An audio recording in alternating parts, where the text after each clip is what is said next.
Մի սերմնացան ելավ ցանելու։ Սերմանելիս մի մասն ընկավ ճանապարհի եզրին ու տրորվեց։ Եվ երկնքի թռչուններն այն կերան։ Մի մասն ընկավ ժայռոտ տեղ։ Եվ երբ բուսավ շուտ չորացավ, որովհետև խոնավություն չկար։ Մյուսն ընկավ փշերի մեջ։ Փշերը դրանց հետ բուսնելով խեղդեցին։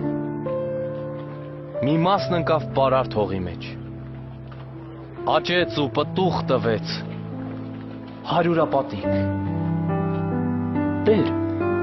ինչու ես բազմության հետ միշտ արակներով խոսում։ Ձեզ տրված է գիտենալ Աստծո թագավորության խորհուրդները։ Իսկ ուրիշների հետ առակներով եմ խոսում, որ նայեն, բայց չտեսնեն, լսեն, բայց չհասկանան։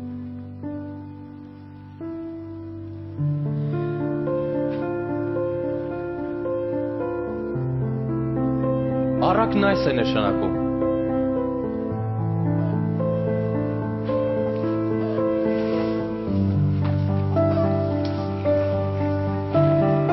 Սերմը Աստծո խոսքն է։ Ճամփեզրի սերմերը նրանք են, որ լսում են։ Ապա սատանան գալիս եւ հանում է Աստծո խոսքը նրանց սրտից, որ չհավատան ու չփրկվեն։ Ապարաժի վրայինները լսում են խոսքը եւ ուրախությամբ ընդունում։ Բայց արմատ չունեն։ Որոշ ժամանակ հավատում են, իսկ երբ փորձության ժամը գալիս է,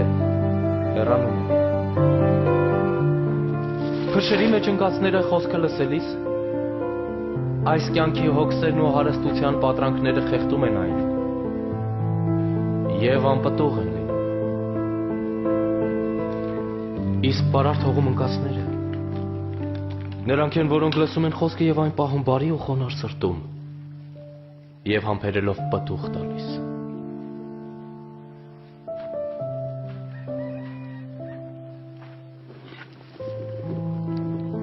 Ոչ ոք ճրագը ամանի տակ չի ծածկի, կամ աղջի տակ չի դնի,